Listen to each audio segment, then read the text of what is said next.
Hello and welcome to another installment of CR Wrestling Commentary.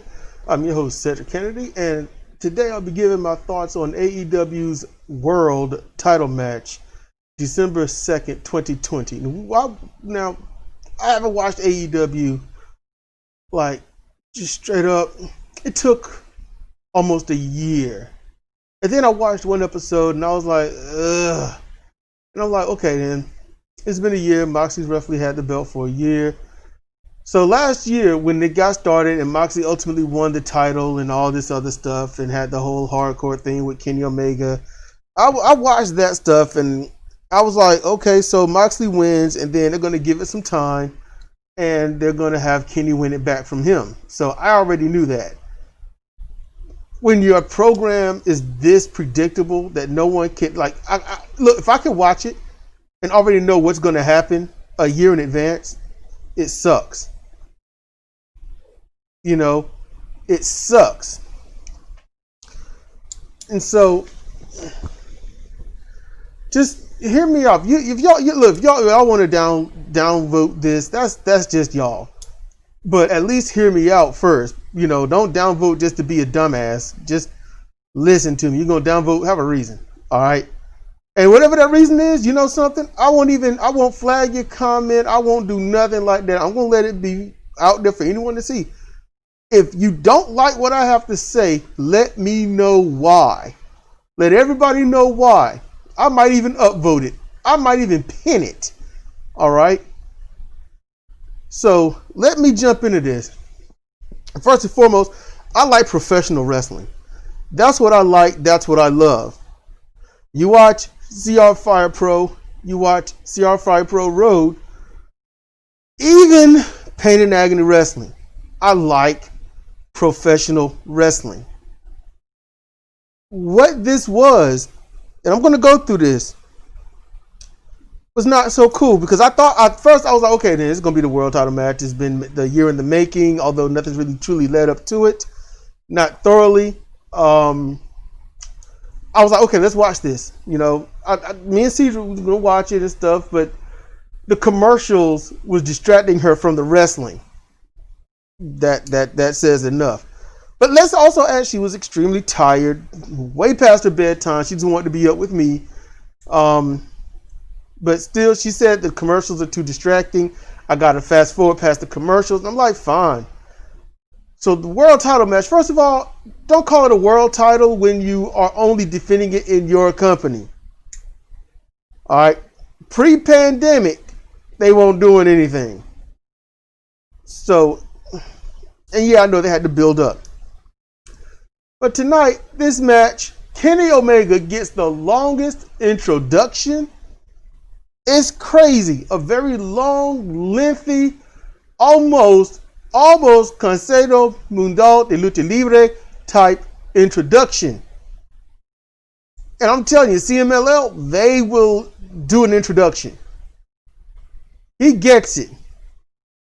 And then the stupid part of adding, 1,600 miles north of North Carolina. I'm like, that means nothing to me. I mean, literally, I'm your brother's, sister's, cousin's, best friend's roommate. That's what they make us. Absolutely nothing. Which is what you're about to become. That's about where it is. And then John Moxley come out. And his is like short to the point. Like, screw this guy. I was like, yep. I mean, easily. They could have mentioned that he's been the world champion in multiple places. He's gone on a year streak and all this. They're going to mention all this about Kenny. Give it about him. Now I'm going to touch on the key factors of this thing for me. I'm not going to nitpick this. No, I'm going to go the key factors. The match started off well. It was pretty all right. They did lock up. Yay! They pushed and tugged, and Kenny actually put on a kneeling side headlock. Sadly, it was pathetically applied and not held on properly and not used for anything. Not even ego. It was just a boring thing. And I was like, well, the wrestling is about to end. And, because there's wrestling always mixed with pro wrestling. There's a difference. They don't do that. But they get their thing going, so I'm like, okay, let me watch it for what it is best that I can. Let me keep giving it a try, you know. And they go back and forth, they do some things, and I had to stifle a cough right there. I got a mask on if I sound a little weird. I got a mask on. Breathing in my own warm air helps me not cough so strong or not that much. Don Callis is out there eating out Kenny Omega's ass again. I got enough of that New Japan Pro Wrestling. Oh my goodness. And then at some point, now there were some things ahead of this, but Kenny Omega goes for a swan dive something. A swan dive spear, because Moxley captured him out the air with what he calls the paradigm shift, that double arm DDT. Kenny is laid to the bone, laid down flat. He's out. And at that point, instead of going for the pin, you know, like a champion is obligated to do, he does what I see every single one of these Fire Pro E-Feds do. Big move, your finisher, pick him up. Let's do this, you know. Hey, I got my finisher on. Let's do something else. You go for the win. You go for the pin. Big move, big time lariat, big time boot kick, you know. Go for the pin. It makes sense, but nobody likes what makes sense. A hook. So he goes outside the ring, gets some chairs. Now it's time to do something. Kenny is laid out. Moxley decides to get chairs, put him down in the ring, sit down, wait for Kenny Omega to wake up, sits down, and it's like, hit me. Hit me. I'm like, you just put him down. You get the chairs. You get him. Oh, this is stupid. So they go back. Kenny slaps him. The crowd wows. Now, when he picked him up, I noticed that JR and Shivani was quiet. When he picked him up, when he got those chairs after putting on his finisher, the commentators were quiet because they knew how stupid that was. Silence is louder than any litany of words. So they go back and forth with the hitting. Then they're punching. They're knuckling up. They're jawing each other. Soup bones. Okay, fine. And they fight some more and they pick it back up. And now it's time to do more stuff. You know, just Kenny got dumped on his head with a DDT, you know, hey. And then not long after, not only is it the paradigm shift, no, it's the elevated sheer drop version of the paradigm shift. What happens after that? More stuff is done. Let's do more stuff. The match keeps going with them doing more stuff to each other because it was dumb. It was dumb. Then there's a point, Kenny Omega, you know, he keeps trying to go for the one-wing angel. Moxley evades it. So the one-wing angel is far more feared than the paradigm shift. The one-wing angel should not be far more feared than the paradigm shift. It shouldn't, because it's so complicated to set up. It takes too much cooperation from your opponent, not unless you grab the arm, pull him down, grab the head, and drop him, which I've seen Kenny do before, but not often. Usually your opponent has to throw themselves over. Then you have, what they do after. This is so stupid. And then there was points where they caught each other, you know, punches, lariats. Kenny with his, you know, video game trigger. If y'all didn't know what that initially was. Oh my goodness. And it's him running 1,000 miles an hour. Jon Moxley has to be on defense. They have to do stuff outside the ring with the chairs and stuff. You know, Omega had his dragon screws and his, you know, basement drop kicks in the beginning that he gave up on because, hey, why give up on the game plan? You know, got the leg submission on. He didn't submit. I just give up on the leg. Screw that. Not going to do it anymore. So, Omega ultimately, hey, Moxley dives out the ring. Guess what? Kenny catches him with this weird, weak knee lift that they want to call the V trigger. I'm like, okay, fine. And Moxley looks like he's out. But he's not. Because, reasons. Now keep in mind, when they first battled, the first time they battled, it was a fight. That was Moxley's introduction. Beat the hell out of Kenny. Put him on the poker chips. Hurt him up. Left him laying. Okay. Then they have a hardcore match where they went through every stupid litany of jacked up stupidity that one can during a hardcore match. Even a big net of razors and whatnot. Also busted each other's head on the exposed ring mat because, why not?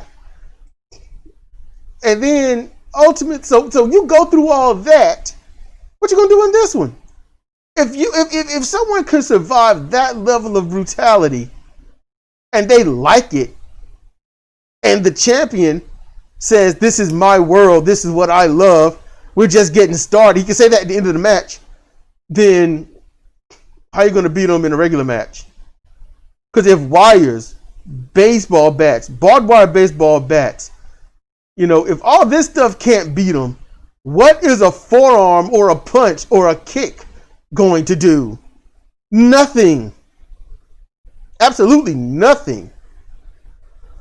So, in this match where they just keep doing stuff to each other, big move after big move, kick out after kick out, or pick them up because, they like Fire Pro, obviously. Pick them up. Got a big move? Pick them up.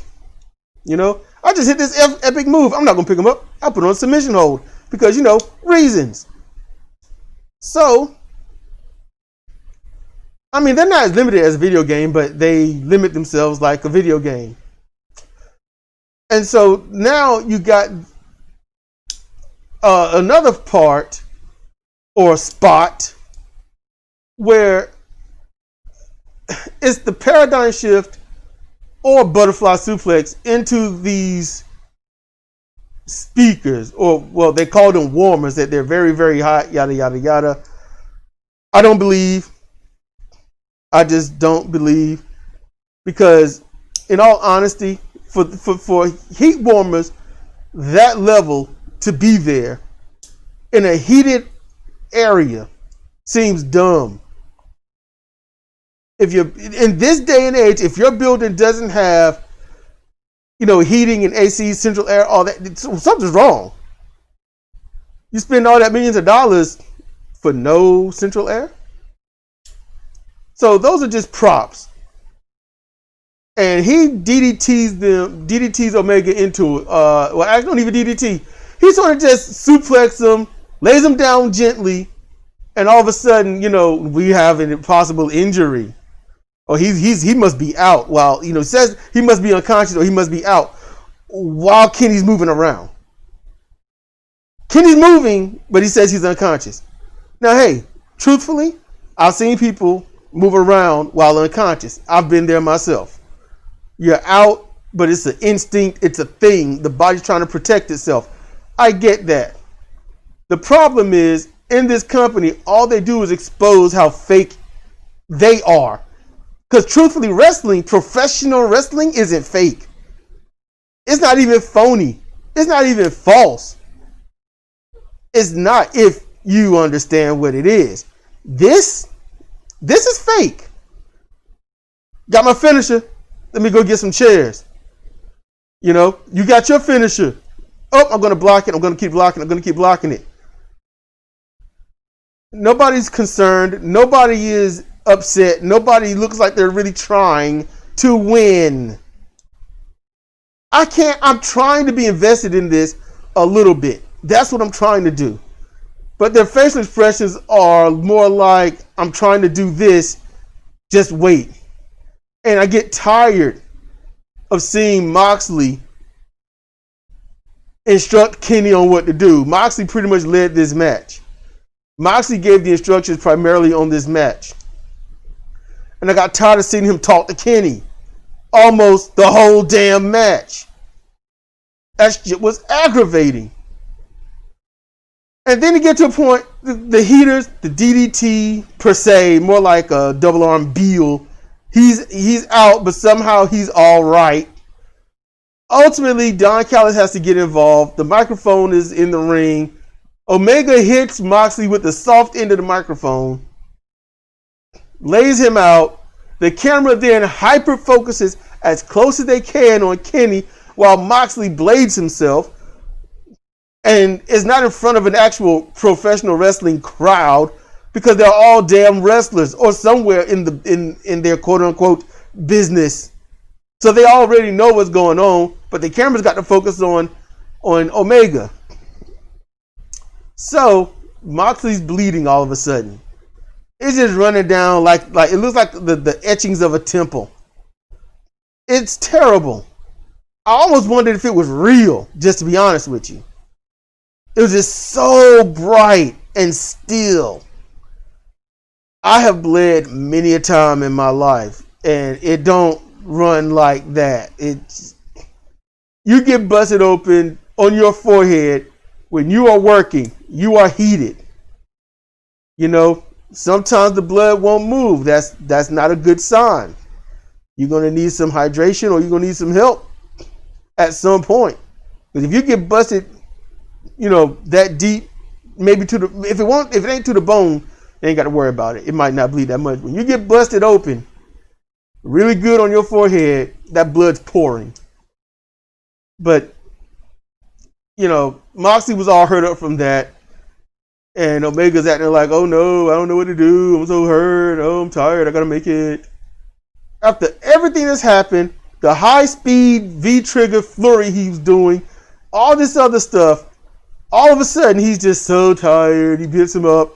One wing angel, his finisher, one and done, 1, 2, 3. Moxley gets his finisher. Does a high angle version of his finisher. Does a form of his finisher outside the ring. Kenny hits his once, it's over. I mean, come on now. Even if you quote unquote believe the rest of this match and it was just so great, you have to find that just a bit unfair. Moxley's had it for a year. He's going to lose it in a craptacular match. But then again, Moxley doesn't know how to have a good match.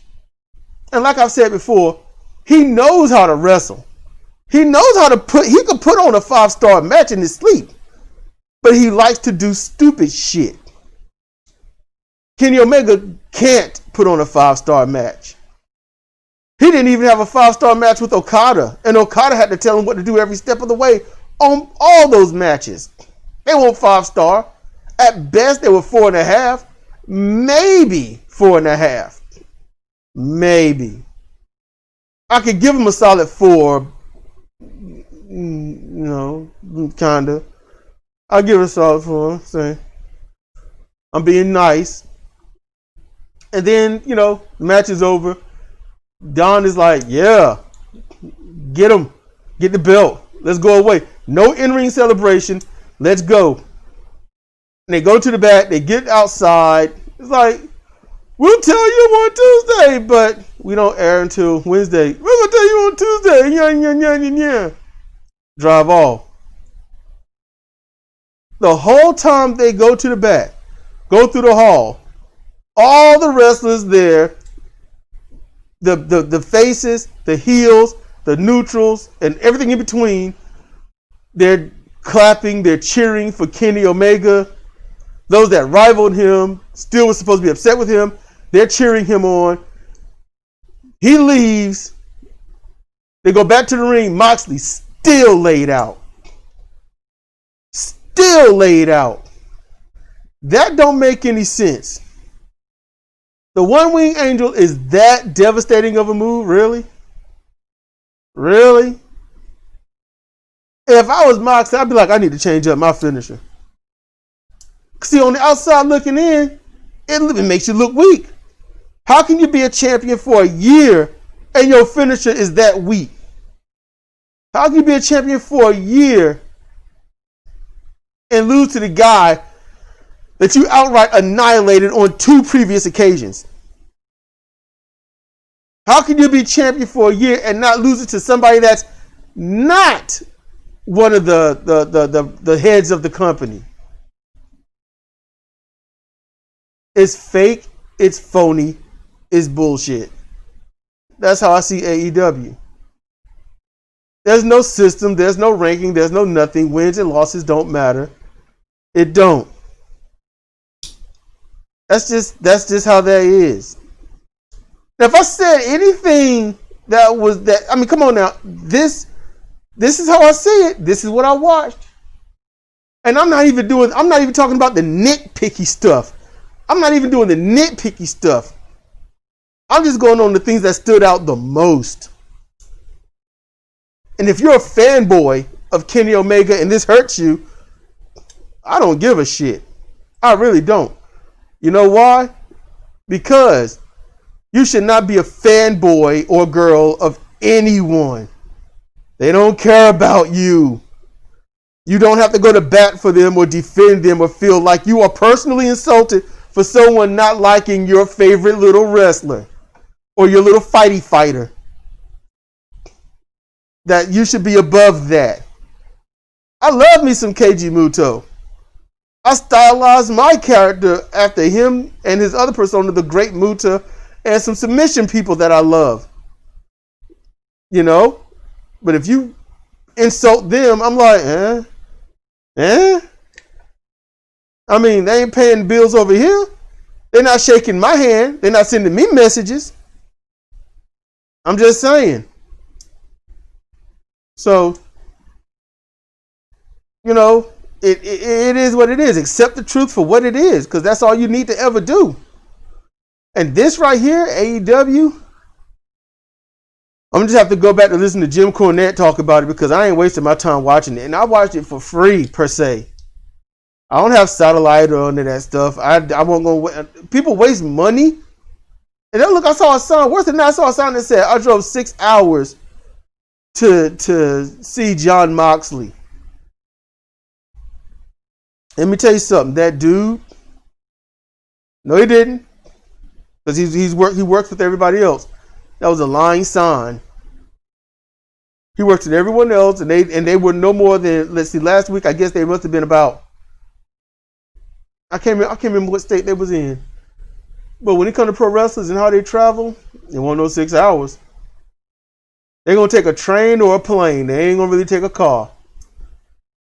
And if they take a car, they got to be in the same state. So that, you know, that sign was a lie. Just like everything else AEW said. So, those are my thoughts on AEW's World Title match, December 12th, 2020. Let me know what you think in the comments section. You know, let me know how you feel. You know, if you got certain requests or something, lay it on me. I might fulfill it. You know, even if you trolling with your request, I might do it just for kicks myself, depending upon. You know, so that's it. I'm going to get to my next one. It's going to be on Dave Meltzer, because I got to talk about that. It's been on my mind for a while. Hopefully I can do it some justice. Anyway, it's been Cedric Kennedy for CR Wrestling Commentary. Thank you for listening. Thank you for your time, patience, and energy. It's been a good, you know, almost 20. No, I am not doing this on 23 minutes. I am going to ramble until it's on 24 minutes, because screw that. Everything I do is on 23. It's always 23. You know, that's just my Bane curse number. That's all it is. It's just annoying. All right. So, 24. Good night, everybody.